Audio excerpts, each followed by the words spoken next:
So hi everyone, and welcome to tonight's lecture, which is the next installment in the Term 2 New Models lecture series, which invites architects and other interdisciplinary practitioners to discuss how their work can change the models around which society is organized. Each event proposes a new model to address how we can shift power structures, socio-economic forces, and structural inequalities present in society today, to give us new tools to rethink the world around us. Over the past year and a half, a series of new models have been presented to underline the need to redesign institutions, redress who has access to funding, embrace physical and digital spaces of collective care and mutuality, find new forms of community-led practice, as well as discuss ways to bring about race and gender equity, as well as address the interconnected and intersectional crises threatening the future of our planet, with more to come in the term ahead. For those of you who don't know me, my name is Maasai Verghese. I'm the head of the AA's public program, and I'm delighted to introduce tonight's speakers, who through their practice that connects architecture, urbanism, and nature, decode both anthropological and geological contexts of the post-colonial African city through drawing, storytelling, construction, and the curation of performative events of resistance. Cave Bureau was founded in 2014 by Kabage Karanja and Stella Mutegi, who describe themselves as both architects and spelunkers, or explorers of caves. Based out of Nairobi in Kenya, they, along with their team of architects and researchers, curate discursive architectural events of resistance across multiple natural environments, commonly within caves, such as along the Great Rift Valley in Kenya, and more recently in Venice, Italy, with the installation of Obsidian Rain at the 17th International Architectural Exhibition as part of their ongoing project, the Anthropocene Museum. In these environments, they curate stages of congress with multiple communities to confront the pressing challenges of this age and imagine the construction of new post-colonial futures of our built environments. Tonight, they'll present a new model for architecture in an age of trauma, resistance, and healing, discussing the systems and structures that improve the human condition without negatively impacting the natural environment and social fabric of communities. By conducting playful and intensive research studies into caves within and around Nairobi, they aim to navigate a return to the limitless curiosity of our early ancestors while confronting the challenges of contemporary urban and rural living. Before I hand over to Stella and Kabage, a few notes on the format. They'll give their lecture, and following that, I'll ask a few initial questions before opening it up to the audience for a wider discussion. Feel free to post your questions in the chat at any point, and I can either ask it on your behalf or else please use the raise hand function and I can unmute you to ask it yourself. And if you feel comfortable to do so, please turn your camera on during the discussion so we can all feel in some way like we're in the same space, despite this series still being held online.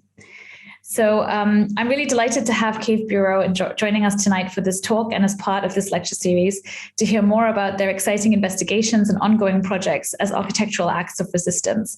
So please join me in welcoming them to the AA.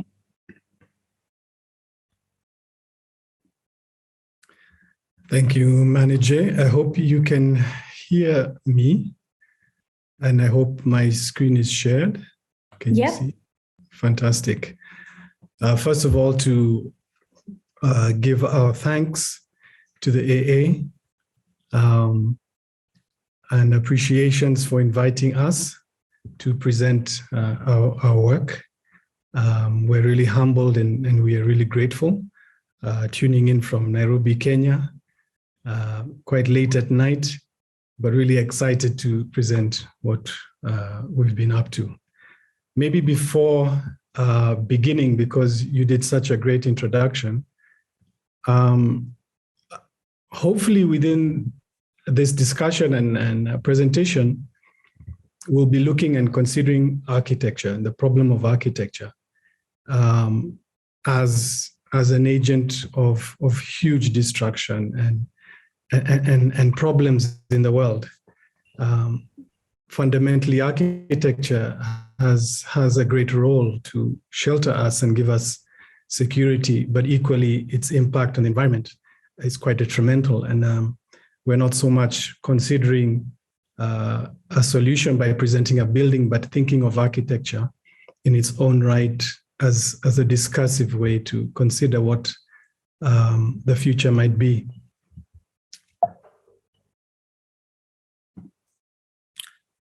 So to begin with a few words from an article we wrote on eFlux. Allow me to just read it briefly. Architecture has always existed ever since the birth of the Earth 4.5 billion years ago, even further to when vast masses of hot gas and matter rammed through space and time, pulled in by gravitational forces, framing spaces and cavities, caves that eventually settled over millennia. It was through the movement of rocky masses around the endless number of suns that tectonic shifts within planets of rock melting lava flows afforded the formation of spaces of shelter for living things to thrive. All humans, from our furthest distant hominin relatives, the Sahelanthropus, almost 8 million years ago, to our very own 250,000-year-old Homo sapiens, share this architectural heritage. From civilization's oral and recorded histories of religious revelations to philosophical metaphors and narratives, and as a surface to embed our cultural thoughts and values, caves have indeed formed an intrinsic part of our past, present, and soon to be future. So this is just one cave not too far from the outskirts of Nairobi, a small intimate cave, albeit monumental when you look at its history. It's a volcanic cave, lava tube to be precise, that is not far from the Great Rift Valley, resulting in a tectonic shift with multiple eruptions where multiple caves such as this formed. But the uniqueness of this cave is that it's a Mau Mau freedom fighting cave in a beautiful forested context where our freedom fighters fought against the British colonial government and found refuge in this cave, a space of congress where they thought and considered about the African state of the future. A cave which today, in many respects, is simply regarded as either a picnic site, has been identified based on its history, but quite uniquely hasn't really been looked at that scale and talked about. And so we try to look at this cave, and it's a cave that we consider in the wider philosophical context of Plato's allegory of the cave, the thought of philosophy taking us out of the caves and enlightening us to consider the world that we see, the mental space that we use to conjure up and consider what the world is. Plato's allegory, in a way, used the metaphor to pull us out of this dark space, a space to reconsider and rethink. Equally, however, people have looked at the Plato's allegory to consider the mental mind almost as a cave. But in many respects, if you look at the sort of literal, even beyond the philosophical, it really suggests that we are moving out of the caves. Within that time, it was a thought process to pull us out of the cave. We, in many respects, look to slightly reverse that respectfully, but consider what it might mean to think about that in an African context of when caves were used as refuge spaces, spaces where we returned back introspectively to consider our future.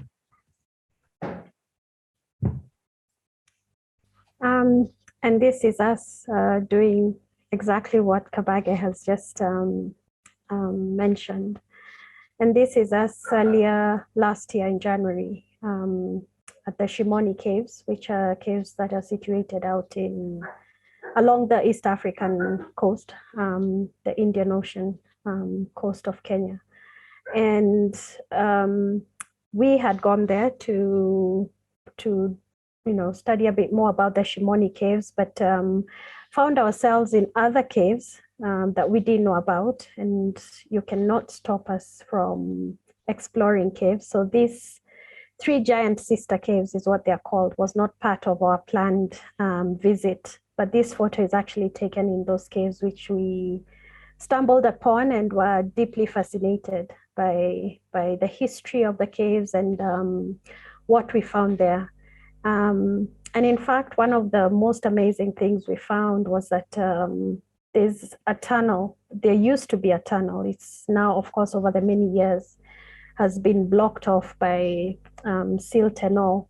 There was a tunnel that connected the Shimoni Caves and the three giant sister caves. And the Shimoni Caves were used as slave-holding caves, and some of the slaves would manage to escape and go through and end up in the three giant sister caves. So we had a really fascinating, I'll call it fascinating, but in truth, it was very scary at the three giant sister caves, because yeah, you encounter lots and lots of bats there. So they fly right next to your face. Yeah, scary. But apart from that, we are architects, as it was mentioned earlier. We at CAVE are a traditional architectural firm, but apart from the traditional role of an architect, we also, spelunk. We explore caves and do quite extensive research within different caves. We started out with a few caves here in Kenya. Hopefully, over time, we'll have a look at many more and expand out of Kenya and into the rest of the world, just looking at what caves have to offer, study their history, and learn a lot more from caves, because we realize there's so much that we still don't know about caves. And hopefully with time and in time, we'll be able to present a lot of what we find within these caves. So this is us in the office, and yeah, we're a bit quirky, but you'll still find us doing bathroom details, yelling at contractors, chasing clients to pay, but at the same time, you will find us very muddy and dirty inside a cave. So as we'd introduced, the main topic and subject of our lecture will be the Anthropocene Museum, a project that has consumed a number of years of our lives, and something that, as manager mentioned, we've exhibited at Venice Biennale, which we'll get into. But principally, we look at our practice as architecture for an age of trauma resistance and healing, as we touched on looking at the history of colonial heritage within Kenya and East Africa in general. So caves as geological structures and spaces are ingrained in our prehistoric consciousness. For thousands and indeed millions of years, they have influenced the way we perceive and define the world around us. Humanity's early experience of inside and out, the nave, light wells, shafts, chambers, and echoes, among many other architectural experiences and features, can be directly connected to our ancestors' encounter with caves and associated networks across the ages. So one of the things CAVE believes in, or I'll call it our manifesto, is something we look at. We look at the city, and of course our city here right now, our context is Nairobi. And we look at the city in three different ways. And we call these three different parts of the city the void.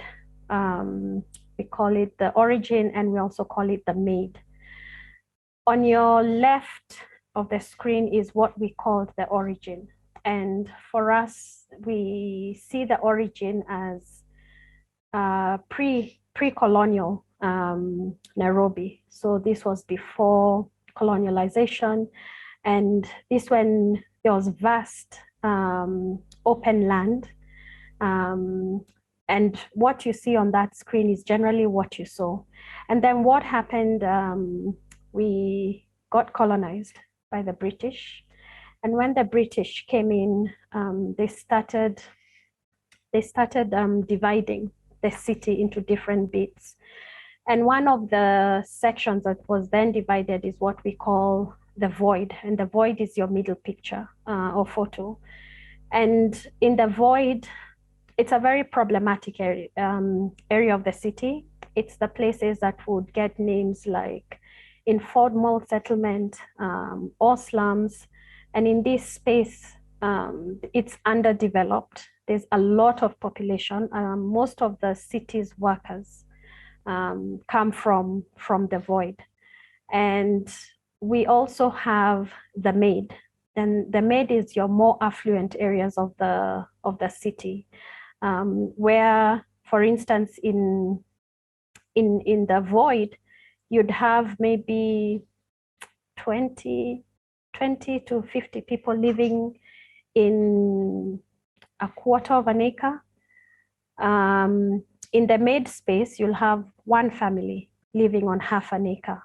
So it's large compounds with manicured lawns and tight security.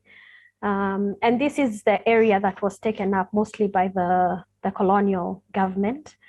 But right now, it is a place where affluent Kenyans live now. So these are the areas that we see the city as.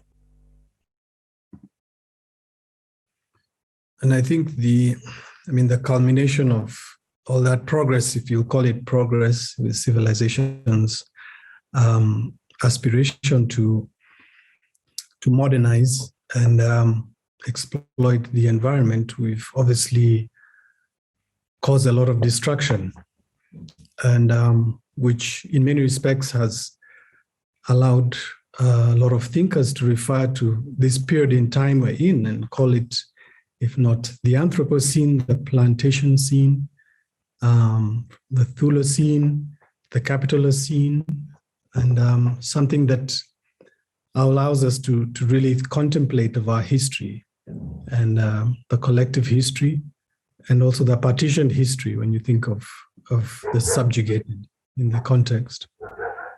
And broadly speaking, it's forced us to look at it at a geological scale, to consider the fact that it is being proposed and put forward as a new age, entitled the Anthropocene, or the Age of Man, troublingly described as such, with many challenges of what that definition means, and the connotations and the implications on future generations. And considering the fact that it was at the period of the 1950s, effectively a marker in time when it's believed that the Anthropocene began. And exactly at that point when a lot of countries were actually going through struggles and fighting for independence. And it's quite interesting to consider that fact that within that point of transition from an age, i.e. the Holocene to the Anthropocene, was that very moment when there was huge resistance across the entire globe to fight this age of man, as you'd call it. And for us, at least, we look at it and juxtapose that very moment it's believed to begin as the end of the Holocene and the beginning triggered by the Great Acceleration, which has embodied itself across the entire globe, from carbon footprints to the change in atmosphere, technosphere impacting and showing itself in its ugly self, if you'd call it that. And the sort of journey where that is going to take us, as troubling as it is. But for us critically to identify the moment in time when the age is shifting, as that point in time when we went back into caves to fight the Anthropocene, if you'll call it that.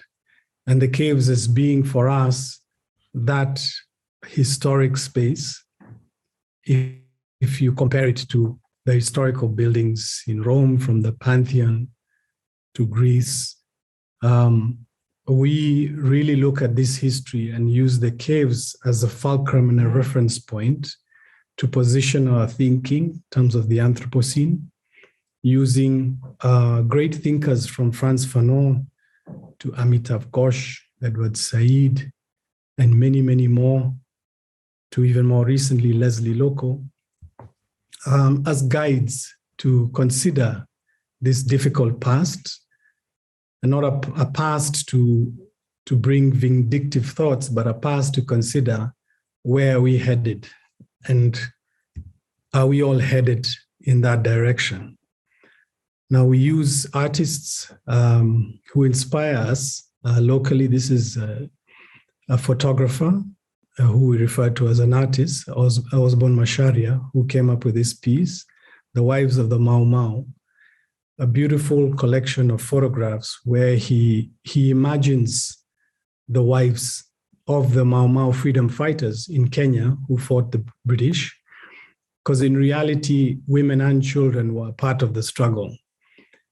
And the way he depicts quite poetically these images of the women, and considering what this past means to us today. And that then now spirals and starts to make us think, okay, what is the museum? When you consider it as a space of reflection, as we look at heritage and consider our past that we can transpose and project to future generations. It is also very deeply troubled, not only in the continent, in Africa, but beyond, where the artifacts are being repatriated, or at least considered to be repatriated very reluctantly. And so we look at the museum as a highly contested territory, and one we thought should consider in the context of the Anthropocene, and more so look at architecture from its historical definition and fulcrum point as also being extremely troubled. And we do look at multiple representations of this history of architecture and critique them, such as the Global History of Architecture, Professor Bannister Fletcher, the more recent edition included, and consider a sort of timeline where we even project looking at the 1900s onwards, considering why we cannot look at caves as featuring within this tree, if you'd call it, of architectural history. But beyond that, we focus to our work and what we define as the Anthropocene Museum.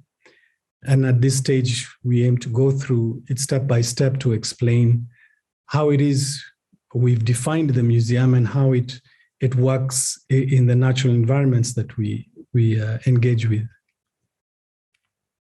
And so again, this is us putting our hard hats and our steel cup shoes away and putting on our Spelunker hats on. And this is at Suswa, a crater next to the Suswa caves. And one of the things we imagine or felt when we were at this crater, or when we look at this image, is what do you imagine if, like we are all architects, or most of us are architects, and we do a lot of talks to architecture students. And one question I always ask them is, if this was a site you were given and you didn't really have a brief on what you could do, what would you do in this space? And, is it the best hotel with the best view, or, there's so many things you could do, great architecture you could do here. But my question is usually, must you have a building? Can you leave it untouched and still make a mark? You don't always have to have a building to make a statement. This is already a statement as it is. And that goes back to what Kabage was saying. When we question museums, and our opinion is sometimes you don't need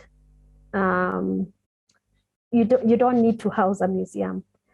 A museum does not need to be in a building. So that is just something to make your thoughts jog a bit. But while we were here, we talked to communities, and the communities there tell us, in all the different caves that we visit, We get to sit with the local people that live around the caves and hear what they think about the caves, what is affecting them, or how they see the future of the caves. And around Suswa, the Kenyan government is very active in extracting geothermal gases. And in as much as this is green energy, it's also quite destructive to the environment in terms of how the extraction is done and the effects that the extraction has on the environment, on the people. So you get a lot of people who are displaced because obviously if the government identifies a certain area and there are people living within that area, they will need to be relocated from the place.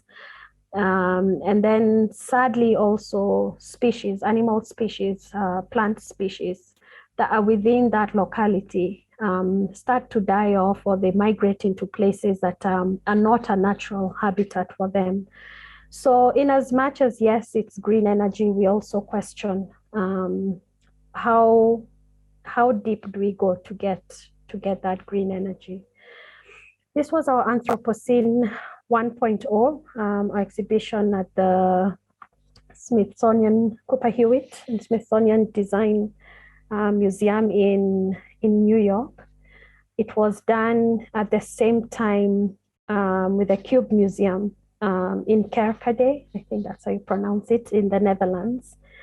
And here what we did is 3D scanned the Bai caves that Kabage spoke about earlier. And then from the 3D scan, we got a bronze model that is exhibited, as you can see on the left of your screen.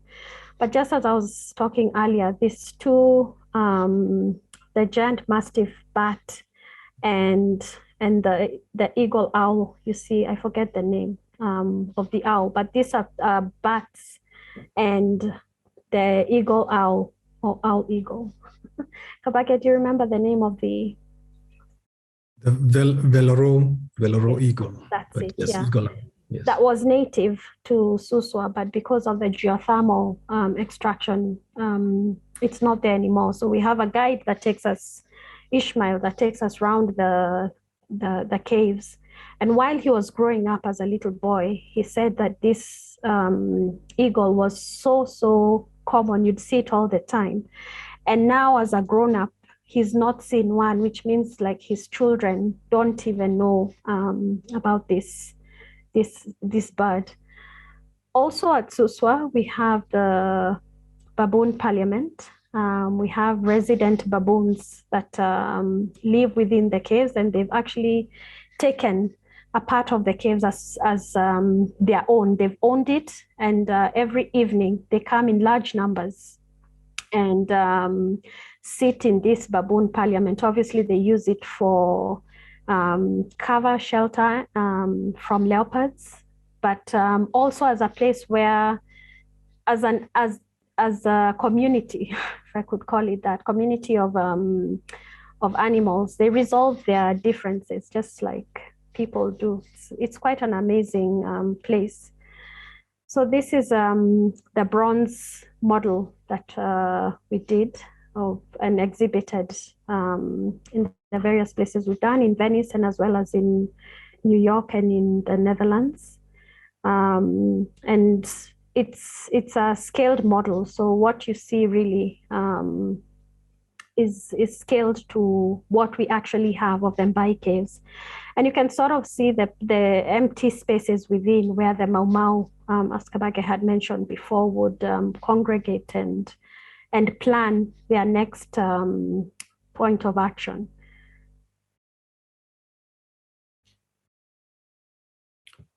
And as Stella had highlighted, the baboon parliament, and an exercise we do a lot is definitely scanning the caves. For us there to look at the sort of architectural facts of the structure, scan them and model them, to look at them as real artifacts as part of our practice. And the baboon parliament to the left of the screen is pictured. The mound in the middle is where usually the alpha female sits just below the oculus. To the right, we proportioned it and using the scale modeling and found the roof of the cave is quite similar to Rome's Pantheon. And I think it's no surprise that these references are sort of apparent. And it's something we try to look at architecturally and represent as fact. They didn't just come out of thin air. And considering that we have been here and our ancestors have been here for some time, this heritage of cave habitation has actually manifested throughout our entire civilization and through our built environment. Yeah, and so in our other installation in Shimoni that I had mentioned earlier, and I had mentioned that the Shimoni SS, sorry about that. The Shimoni caves were used as slave holding caves, and the slaves would be held there as they waited for ships to come down the Indian Ocean coast. Now, a lot of people know a lot about the West African transatlantic slave trade, but not so much is known about the East African slave trade, but it was there and for several years.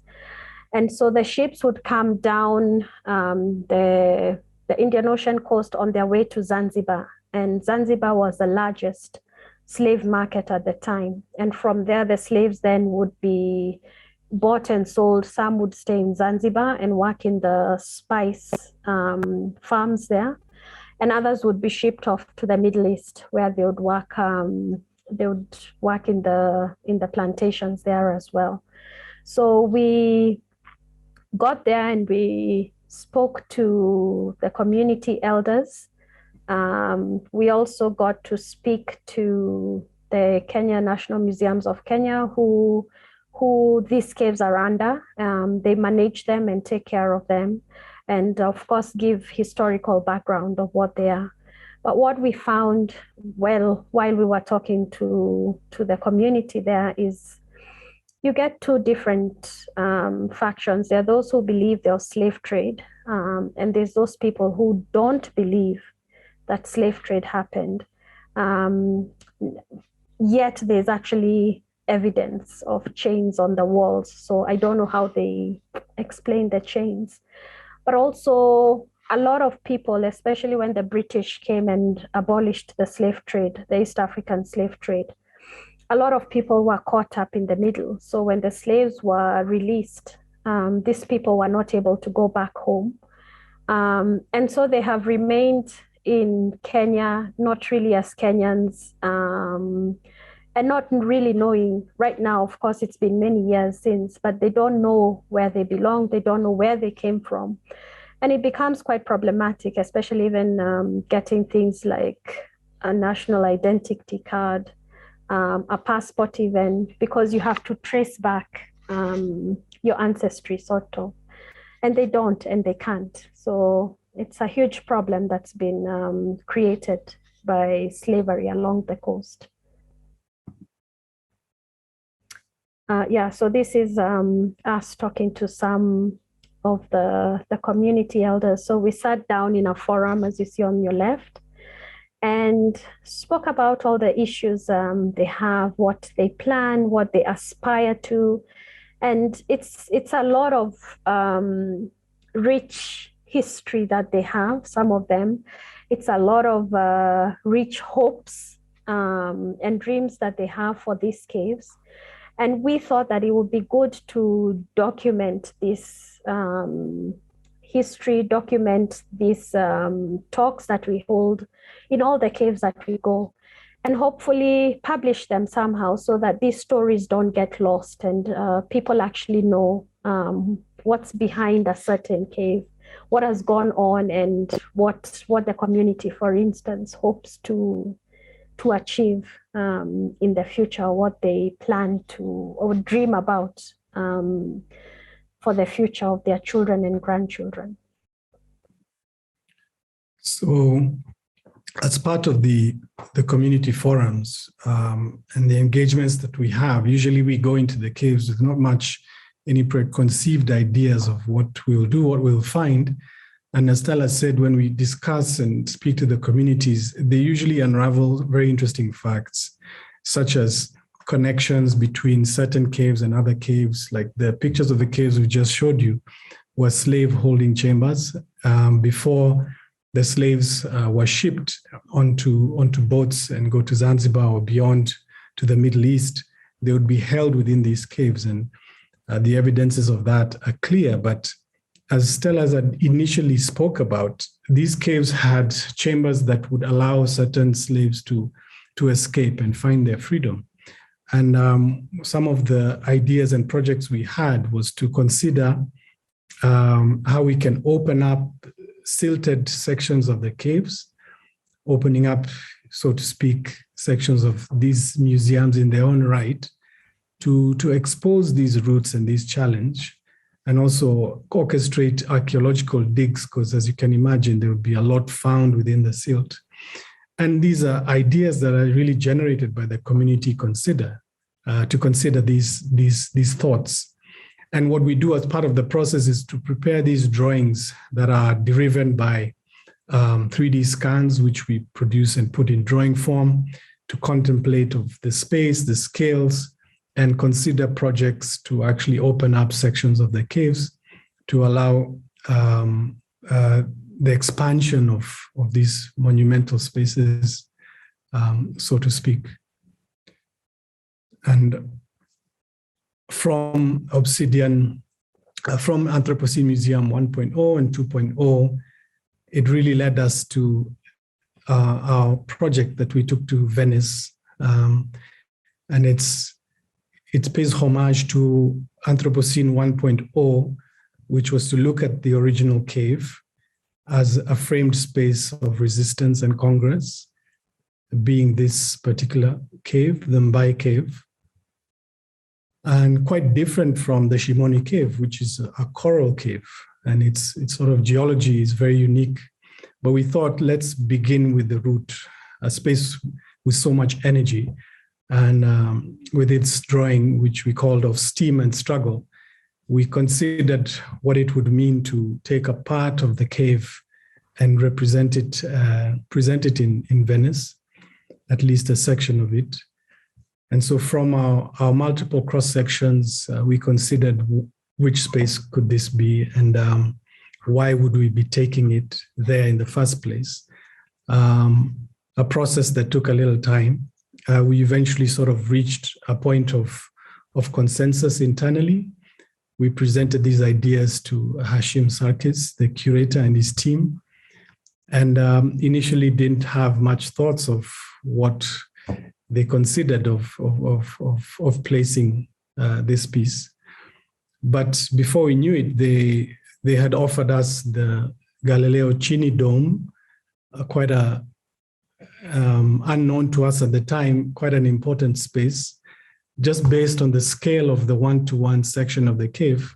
They felt that it would fit perfectly in that location. So we went all architectural to consider what it would mean, and extracted the drawings of the existing structure.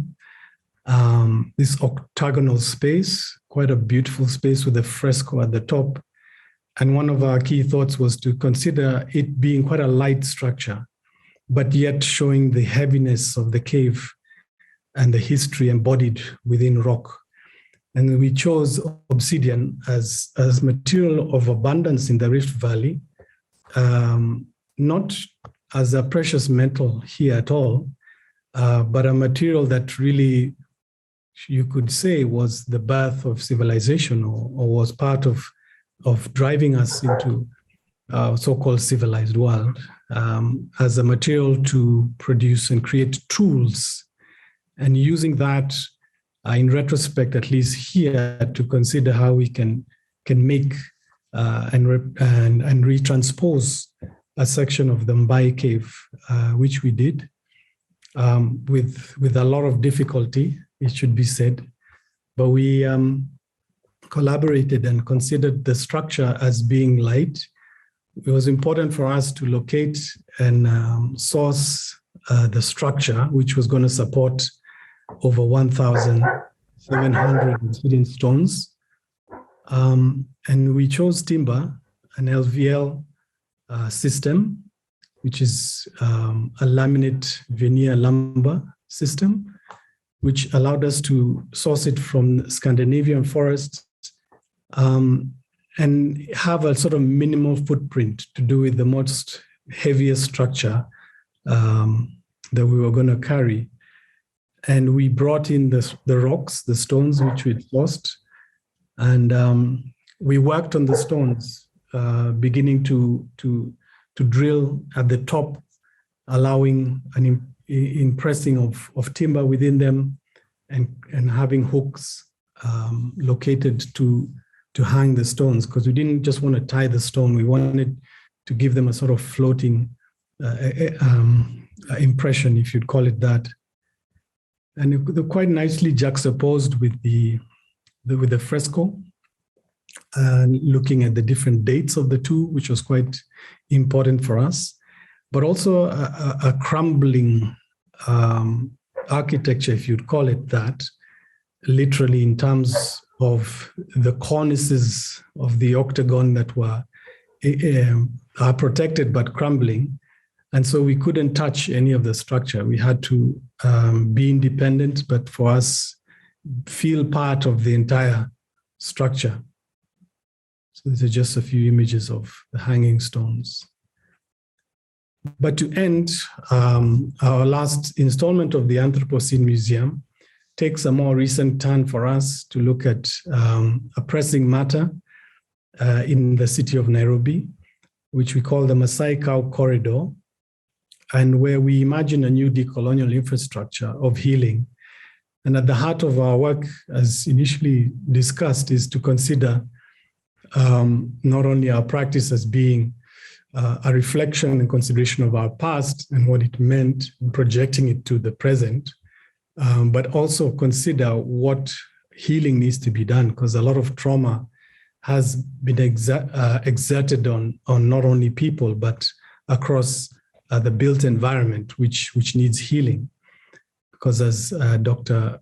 Gabo Mate said, trauma is not what happens to you, but what happens inside you as a result of what happens to you.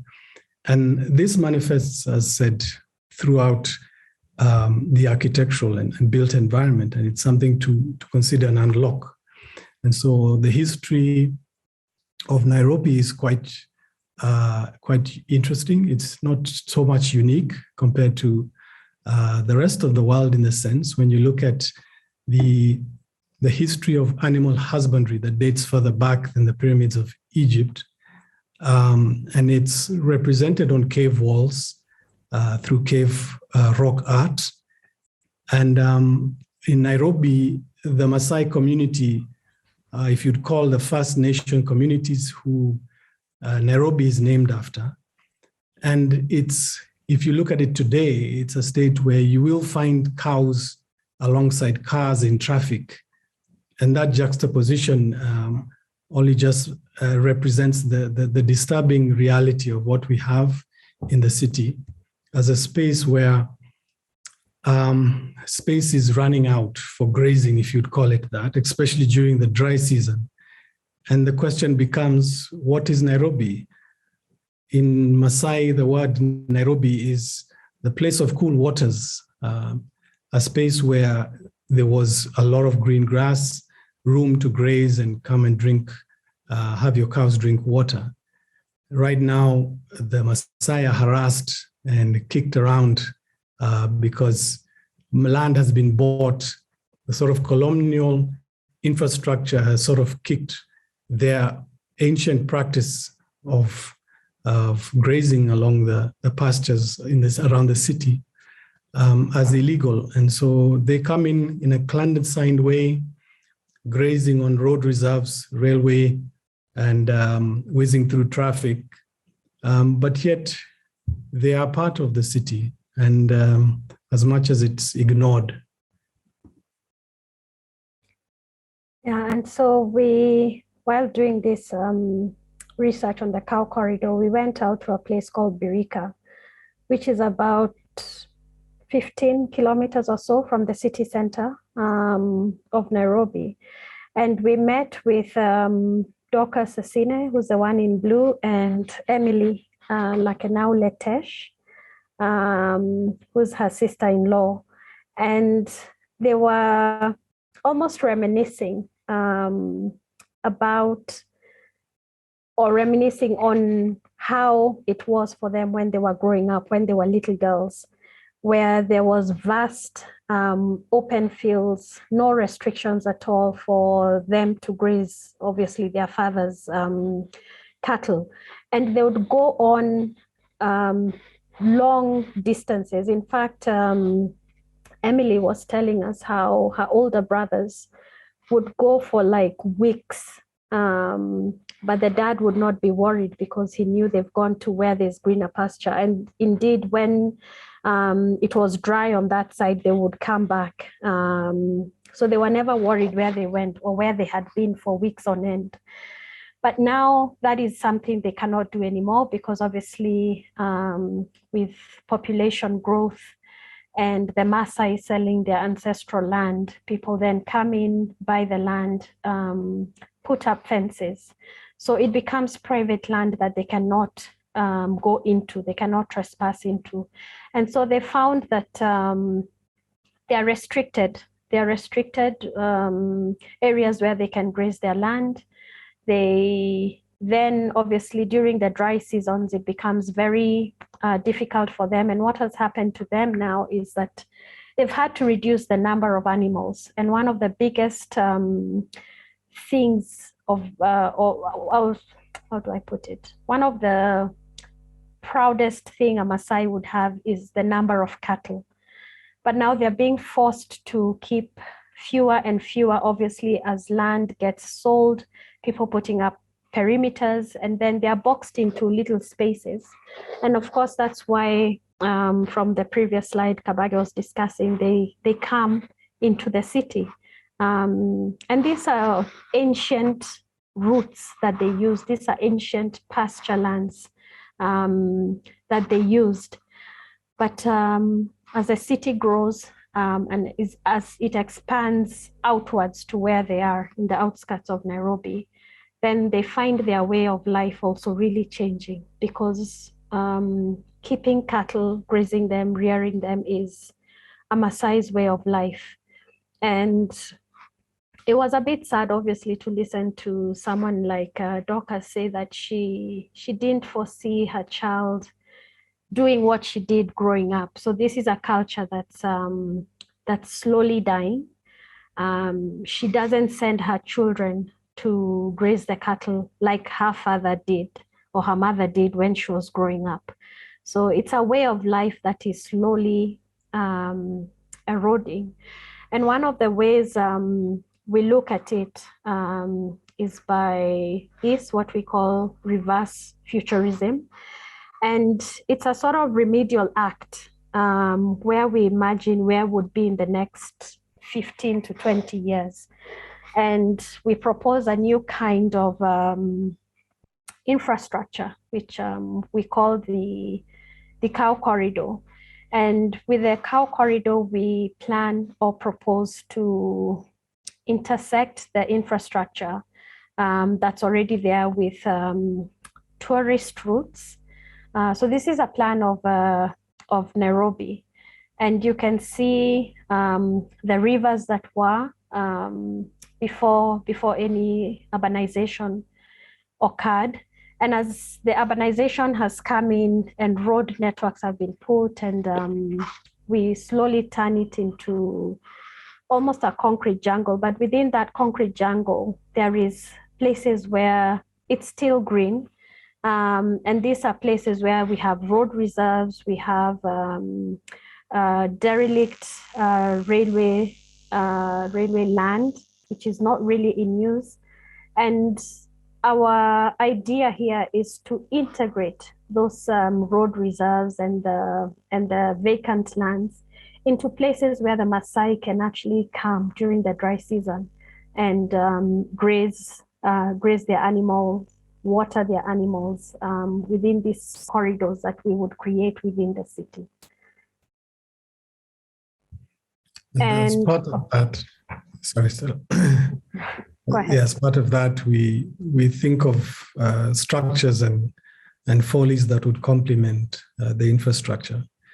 And using steel caves, we, in this instance, considered the Shimoni slave caves, and at 1-to-1 inverting them and repeating them over a sort of section of space and time, where the spaces can actually collect rainwater, but yet beneath it, in an inverted world, beneath which you'd find shade for the cattle, and where there would be sort of intermittent flooding to allow for the cattle to be watered and given a grazing grounds. And part of that, we considered what these structures would be like in the landscape, allowing also wildlife to inhabit the spaces, because the droughts also affect wild game, from giraffes to the zebras, elephants. And we have been experiencing a drought season over the past few months, where many animals have died, record numbers, in fact. And so considering an infrastructure that can heal the impacts of sort of global climate change, and consider them as urgent projects to reactivate the landscape and allow not only the cattle, but many other animals to find relief. Structures that we consider building off the earth with the complex mix of concrete, although in minimal state, but with the local red soil, which is relatively stable, which can tie very well with allowing for the growth of plants. So just a few drawings that show the structure and the sort of cave environment within, which does create shade. Beautiful spaces as well, just for the Maasais to come. Certain sections of the wall to allow Maasais to have their cows lick the walls because of the salt intake requirement. And also dips that allow certain sections of the structure to allow for the cows to be treated by veterinaries. And I think beyond that, we consider the broader infrastructure. Nairobi has huge infrastructure development right now. And we argue that, all these roads will lead to mass congestion. And what if we unlocked certain roads and opened them up to the National Game Park, with Nairobi being one of the only cities with a National Game Park not far, and considering what that relationship might be with wilding certain parts of the city that allow not only animals to enjoy and relax, but ourselves included as part of the animal kingdom, and being able to find relief as we relieve and heal the natural environment. So to conclude, our new institution in mind, which we call BRIT, the Benevolent Reparations Institute, where we realize and actually contemplate the fact that money is required and funds are required to realize a lot of these projects. But there's a huge debt that exists. Debts in reparations, a sore subject that is never really put at the fore, to the extent that governments that perpetrated colonialism and slavery are extremely reluctant to even send apologies in fear of the payment of reparations that would come through the legal redress. And so we considered this more creatively, considering our imagination fund, which guilty parties considered to be benevolently part of a process to pay back, but look at it more so directed at specific projects that allow the activities that we speak about to possibly take place. And yeah, so as Kabage is explaining, we shy away from a figure. And many figures have been put in mind. That is one of them, from 100 million to 777 trillion US dollars. And it's mind-boggling. And I don't know who would be given this money, who would be giving this money, how would then this money, it almost would not be able to replace or stop the effects of what has happened over the years. And so instead, we imagine, as Kabage has explained, the project-based programs such as the Cow Corridor, and we see this being done across the continent of Africa, and even in places like Asia, where colonialism has also had some negative effects, and would have like a competition where people or different people present their ideas on what they think should be funded, and would have a panel of like-minded thinkers who would then sit and deliberate on the best project. And then that project would then be funded from this kitty that we imagine within BRIT. And in that way, a sort of healing would start to take place. And, you know, different countries, different territories, different places have different effects of colonialism. So for us, we looked at the Cow Corridor, how the city of Nairobi came and was started growing from a place where Maasais would come and graze their animals, but that's not there anymore. And we thought, how do we help, or how do we solve this situation? And the Cow Corridor could be one such project among many other different ones across the nation. But what we know and are clear about is that there needs to be a concerted effort to honestly and deliberately begin this process with the issues of climate change and, of course, carbon neutrality deep at its heart of it. Thank you. Thank you very much.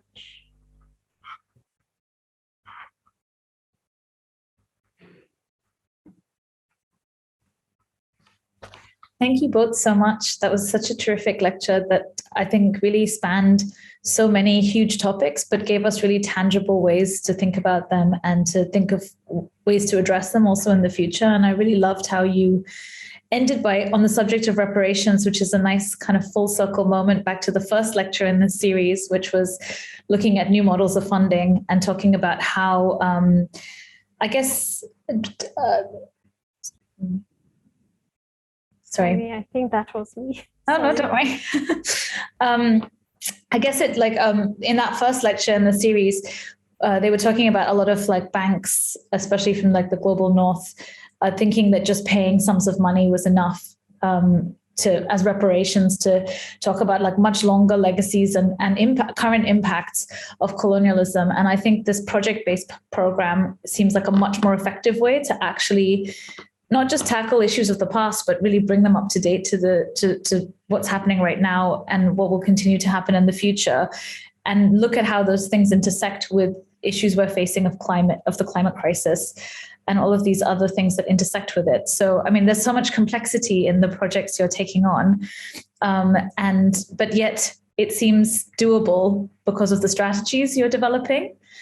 I guess I hope everyone in the audience has some questions for you as well, but while maybe people are thinking of them, I thought maybe I'd start by asking you really about the overarching, I guess the Anthropocene Museum as not an individual project, but a kind of strategy within which multiple projects sit.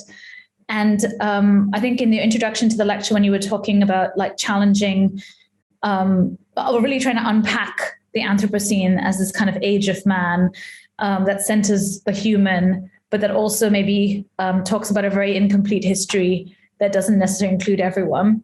But I was also wondering about the agency of the museum and how the museum becomes a kind of strategy to tackle each of these kind of editions of projects, and I guess how that links to what you talked about at the end about the project-based program. So maybe to start with that, like how you use the museum as a kind of productive strategy for your practice. Maybe if I can begin. So beyond the facts of museums being warehouses of stolen loot, as much as that's their history, and those are not my words. I think it's She, I cannot pronounce her name, but she has a great documentary series that touches on museums. Beyond that, museums have, as I said, highly contested when we think about their future and their moral standing. And so for us, what that allowed us to create is a sort of ground zero plane when thinking about a museum in Africa and considering how far we can go, how much we can build and how little we can build to define the museum. And so I think what became really a problem for us became a huge solution and an opportunity. And thinking about this curation of discussions and the meaning of a museum, which is not tied to the status quo as an institution that has patrons, that is funded, that has allegiances, that has, the list goes on. And so we used that freedom to then now focus on the problems and problems of resisting huge issues. And as Stella had highlighted, the communities in Suswa, hugely downtrodden. World Bank reported the fact that they were unjustly treated as not being defined as local indigenous people, but another definition which meant their rights were sort of circumvented. Any museum would find it hard to address that in many respects. And so we use this as a sort of middle ground and an open space to challenge ourselves first, to challenge huge, big corporations, and like geothermal energy investment that is in the billions.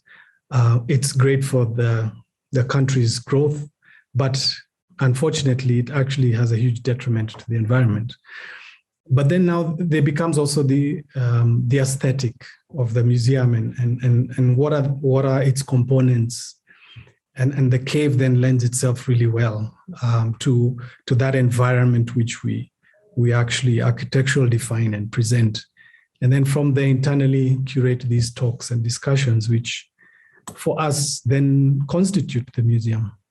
Yeah.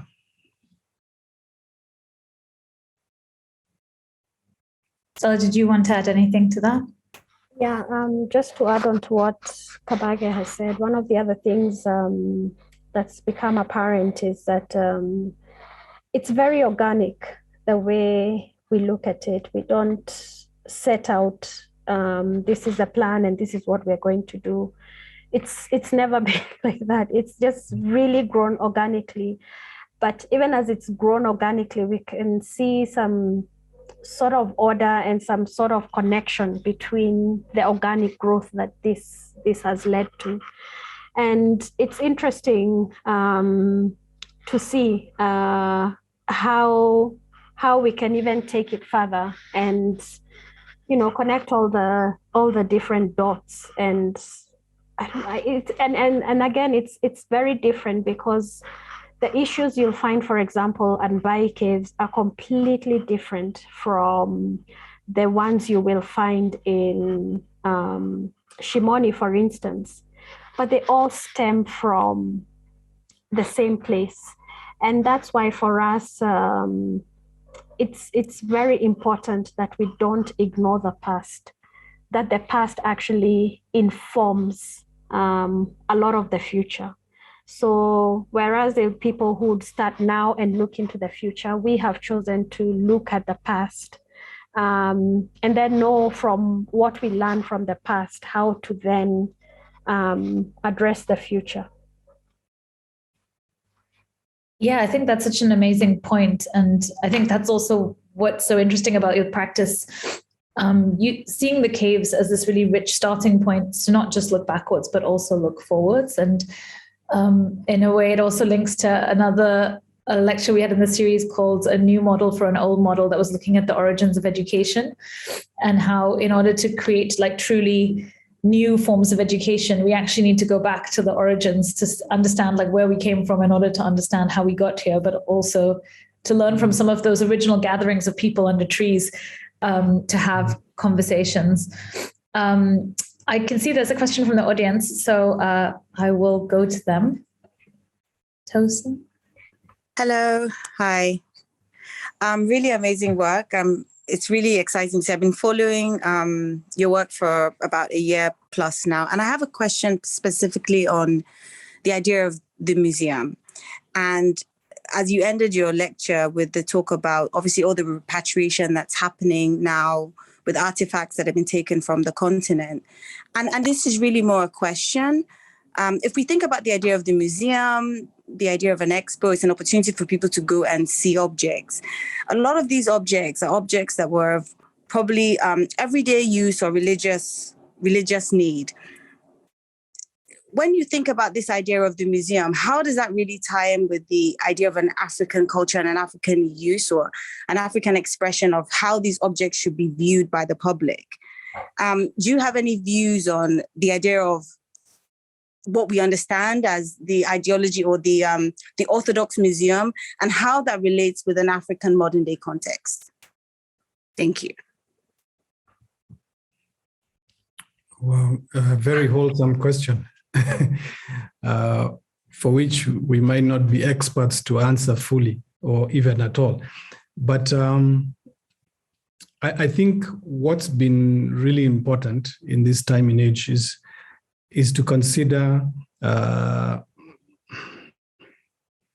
these gross moral acts that took place, and as a sort of basic returning what was stolen.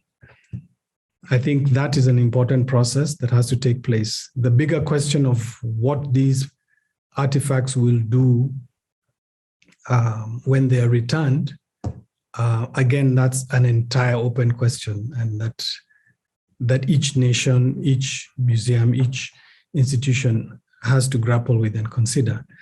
I think for us, we seldom dwell in that territory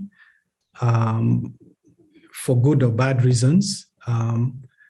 As an example, considering the Benin bronzes as beautiful artifacts, and the sort of complexity of their return and what have you, we looked at the material itself and the craft of bronze casting as something that we wanted to develop in our practice, as looking at the heritage. And as you rightly said, these objects were intertwined to the culture, intertwined with sort of space and time moments that in many respects sometimes were absolutely ordinary. And the interesting thing is when these objects were extracted and placed in these museums, and if you'd call it fetishized, they lost or seemingly lost and were out of place. And they're coming with that loaded history and loaded baggage in these foreign museums to come back to what? And I think it's such a complex territory which we, in many respects, stayed away from. We argue there's a whole other territory of exploring what a museum currently can be and maybe should be. That is less about the institution as its vast history, but more about its purpose and its impact in an environment. So maybe Stella might have a better tangent on it. It's I would call it a thought-provoking question. But for me, and as you said, and as Kabage has said, some of these items, yes, they may be returned to their original place, the country, but I think their function may not be the same today. Because time has passed and things have changed, and people's ways of lives have been greatly changed from when they were taken away. So in as much as, yes, there's a lot of pride in getting back those artifacts where they belong, I feel like for a lot of them will not be the same. Because I suppose, for lack of a better word, people have sort of moved on and have changed the way they lived. And for instance, if it was a king's stool, for example, that's been returned, and it's returned to a place where there's no king anymore, there's no king to sit on that stool anymore. So I think what would be more important for me is, for instance, is I have a 5-year-old daughter. I would like for her to know the rich history of it more than the artifact being brought back. I don't know if that makes sense, Tosin, but it would be more important for me to be able to tell her things, and which is quite unfortunate right now, that a lot of African history was oral. It was passed on from generation to generation, and it kept on, and that is how history was passed on. But that came to an end when formal Western education was introduced, and now we read history in books. When I was growing up, my grandmother used to tell me stories. My mother right now does not tell my daughter those stories anymore. And I certainly will not be telling my granddaughter those stories. So I think it would be more important for me to be able to pass on the history of what this stool, for instance, might have meant, and what it means to me now, what it means to my granddaughter or my grandson in years to come. I don't know if I've answered your question, but Kabage did say, disclaim that we are not experts on this matter. I think it was a really interesting answer to the question from both your perspectives. And it also, maybe while we're waiting for the next question from the audience, like I have a lot of questions, so I can continue asking mine. But I think you said that, you want experts, but I think there's really something in being curious to like uncover these stories, or like discover where they're embedded in the kind of landscape or territories that you're looking at. And I was just curious because, like, obviously as a practice, it's very multifaceted in terms of the different projects you do, the ways you operate. And, you explore each topic from a spatial perspective, a curatorial perspective, and also a critical perspective. Like a lot of your work is also done through publishing writings. And I was just also interested in, it's like you described Cave Bureau as being made up of architects and researchers, but I was just wondering, like, you also talked about like some of your collaborators on specific projects, like the Maasai Cow Corridor and the 2 women you worked with there. But like, I was just wondering, like, who are your wider network of collaborators, and who are experts from other disciplines that you need in order to unpack these stories? If you, maybe both of you ask the questions, where do you look for the answers? And who do you speak to? Yeah, it's a good question. As Stella might have, I think she did speak about in the lecture, to do with the National Museum of Kenya, curators and historians. We deal with many storytellers in the sort of film world. We work quite closely with some really exciting and budding filmmakers, one Densu Maseti. And we also work with artists to think about the issues we're dealing with and thinking about conceptually. And I think the list goes on, from performance artists to just ordinary people, conservationists. I think we don't limit ourselves, especially when we're going to the field. We open up our minds to anyone who we feel we could engage with. And it's early days. We feel like we're still young and budding, and there are moments of growth. Yeah. And sometimes it's random. Like for instance, when we went to Shimoni and ended up at the 3 giant sister caves, that was not part of the plan, but we met some amazing people there that, you know, we spoke to, and they gave us some rich history, took us on a tour of the caves. So sometimes it's random people that we meet, and we find they have so much to say and to tell.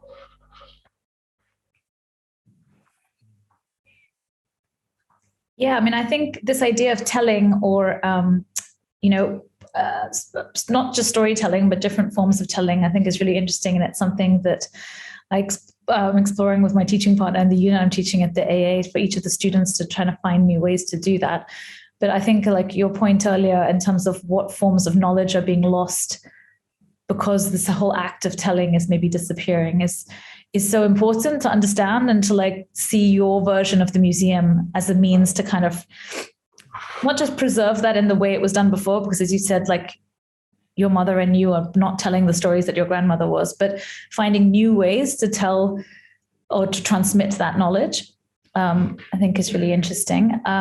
Carolyn has posted in the chat a question that I also wanted to ask you at some point. So it's all kind of working out. She's asked me to ask it on her behalf, but she's first wanted to start by congratulating you both for all your beautiful, evocative, and important work, and for this wonderful lecture. But she'd like to hear your reaction to Leslie Loco being named the chief curator for the next Venice Architecture Biennale, and what new openings, expressions this might bring to the global architecture community. So maybe before you answer that, just for everyone who maybe won't be aware, Stella and Kabage wrote a really amazing opinion piece on Dezeen during the last Biennale to talk about maybe how limiting or limited the reviews of the Biennale were. And we're really advocating for the Biennale to, the next Biennale to give an opportunity to an African curator to really show like what's possible, rather than, I think a lot of the criticism that came out of the Biennale was like very reductive. And so in some ways, I feel like both of you manifested this choice in many ways. So it'd be great to hear you reflect on that. I can also put the link to your article in the chat for anyone who's not read it. I could start, and I would say it's truly amazing, and it's time. It's time for that, and it comes at a time when she's pioneering the African Futures Institute, and she's been advocating for the African voice in so many platforms, and I think this is a wonderful opportunity. And yeah, I am very, very happy that she was named the next curator, and it will be interesting to see how she does it and what comes out of it. But I believe that it's going to be very great, and hopefully with her there, a lot of Africa, or maybe let me just not call it Africa, but the global South, a lot of that global South is going to be represented. And I guess it's almost time now that we come sit at the table as well. So I'm really glad for her. Absolutely, likewise. And I think maybe to touch more on your question about the piece we wrote,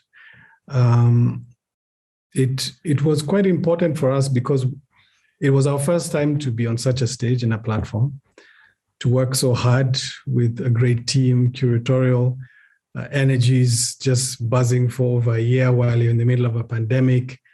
And, knowing that behind the scenes, there are hundreds of other participants doing the same and really just doing their best.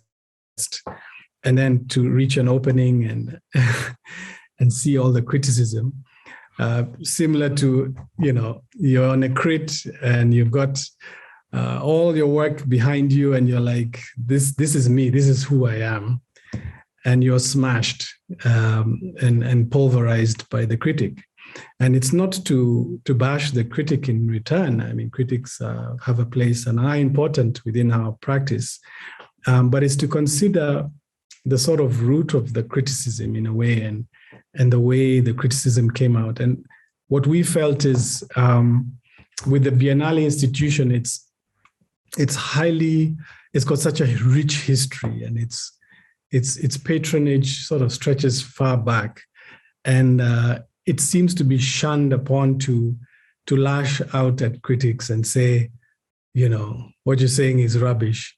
And because we are a bureau with a legacy to resist certain discourses and sort of behind the scenes undertones, we sort of wanted to go and present a defense for Hashim, not just for the sake of it, but to actually highlight some really unfortunate comments that were being made, that were derogatory, that were completely unfounded. And so we thought playfully, let's write back. Let's got to speak to Marcus. He was like, okay, go ahead. Let's see what you're going to write. And we got some support from other participants, but it was quite a heated thing. But eventually, I think we respectfully presented a counter criticism. And that also opened up the discussion, which quite pleasantly, as Stella has highlighted, I wouldn't say opened up Leslie being selected, not at all. She did it in her own merit. For us, it was like a sort of timely moment where we were sort of part of this interesting wave. And we really look forward to seeing the work Leslie puts together with a fantastic team. Yeah. So it's, quite a probing question, but yeah, I mean, I think it's like, to pick up on something Stella said, I think it's like much overdue for like the global South or Africans to have a seat at the table. There are so many countries that aren't even represented at what's supposed to be an international exhibition. And so I think I'm really looking forward to seeing what she does. But I found the article really brave, because I think too often architects leave criticality to the critics, and we need to remember that our job is also to be critical. And I remember reading the article and being really inspired by it as someone who also contributed to the last Venice Biennale, because I felt like a lot of the criticism was unequally distributed, and there were a lot of problematic things that were happening, but also there was no acknowledgement of like the barriers that so many people who exhibited had to overcome to do so, because there was a global pandemic, because it's much harder for people in one part of the world to even get to Venice. So I think it was really, I thought it was a very well written and a really interesting, but like argument to make that while it may have had nothing to do with the Biennale's decision, that's why I really felt like it sort of manifested a change, which I think everyone is very excited about. yes. But maybe then, I guess, I mean, again, and everyone in the audience, if you have any questions, please do post them in the chat or raise your hand so that you can ask them. But maybe to return to this idea of the role of the architect, like to be critical, to test out new ideas, to create new institutions, as you guys are doing. It'd be really nice, maybe, because I know we're running out of time, to end with a reflection from both of you in terms of setting up Cave Bureau. Like, what role for the architect are you advocating in terms of the knowledge that needs to be transmitted, the new institutions that need to be created, and to return to the theme of this lecture series, the kind of new models we need to propose in order to kind of deal with trauma, to, I guess, like resist and also to heal?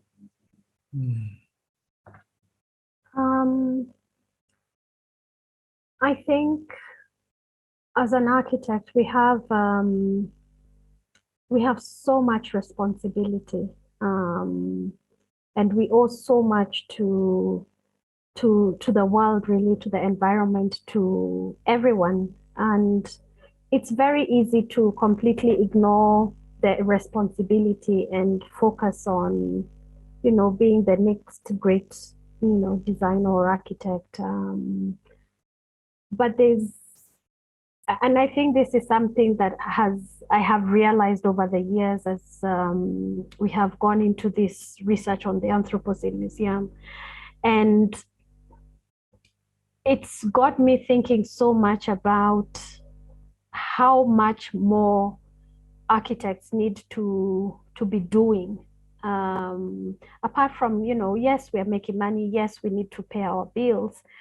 But even as we do that, when a client comes to me and they want XYZ building, I need to be able to step back out of it and see what impact this building has. And one of the things we've done a lot is look in the past, think about the present, and then project what we think the future would be. And we do that for all projects. In fact, all the projects we have in the office, we categorize them, as what I had mentioned earlier in the lecture, on whether it's an origin project, is it a void or a made project. And within each of those categories, there's a lot of problems. And through the design, we try to address those problems. But beyond that, I think, for example, an architect, maybe it's not an example, I think this is true. An architect is one of the people that definitely are top on the list degrading the environment, where quarries are being dug for stone to use in construction, steel being made, name it, anything that goes into a building. An architect is behind it. So we have a big moral responsibility. We have a big responsibility to sit back sometimes and think. I know this is a phrase that Kabage uses a lot, and tell the client, you don't really need this building. Of course, bills are there to be paid, but I think we need to get to that place where we challenge even clients when we bring out that moral responsibility that we have. I echo what Stella is saying. As much as managing that question is so difficult to answer, it's if you honestly look at it and look at what we do as practitioners, every day we are faced by that reality. And if we're really honest with ourselves, we're doing such a bad job. And I think for us, what we were trying to do when we set up CAVE was to really frame the narrative of what architectural practice can be. And as you had highlighted, we write a lot, because in the writing, we do think and consider that maybe the architectural act is beyond building. And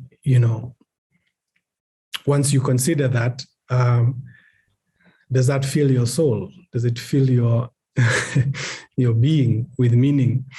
And what at the heart of it is what does it mean to be an architect? And it's going to be an age-old question that will continue, but that it's open and free for you to really start to define and consider and reconsider. And for us, we honestly push to not take on a lot of projects, and it's just for that reason. They're going to have an impact.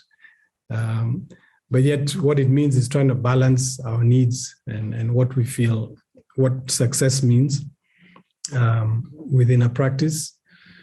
Because quite, how would I say, complementing, we've been called non-architects a lot. And it's been splashed in comments in the media and stuff that locally, at least, we're like, these are not architects. And that is the best thing someone can tell me in a way, because behind that, it's saying, I don't see many of your buildings. Have you even built? And I think that's really nice to hear. And we almost hope we revert back to the cave and not build much. but do a heck of a lot of architecture at the same time. And I think that's a duality we try to coexist with in a way. Yeah, I mean, I think I could probably keep asking you both questions all night, but I know how late it is there. And I also think there could be probably no more inspiring way to end the lecture than to think of the architectural act as being beyond building. And I really love the fact that being told that you're not architects is the ultimate compliment. So I get told that all the time, so I'm going to reflect on this more. And definitely it does stir my soul to think that the architectural act is beyond building. Yeah, I guess, thank you both so much. There is a kind of another question in the chat. So if you have like maybe a few minutes, you can like type an answer to that. But I just wanted to say thank you so much for being part of this series and for such a terrific lecture. And I hope we can have you back to the AA sometime in the future. I'm going to try and like do a mass unmute so everyone can give you a round of applause, which is the closest we'll get to being in the same place tonight. Thank you. Thank you very much. Yay! So much.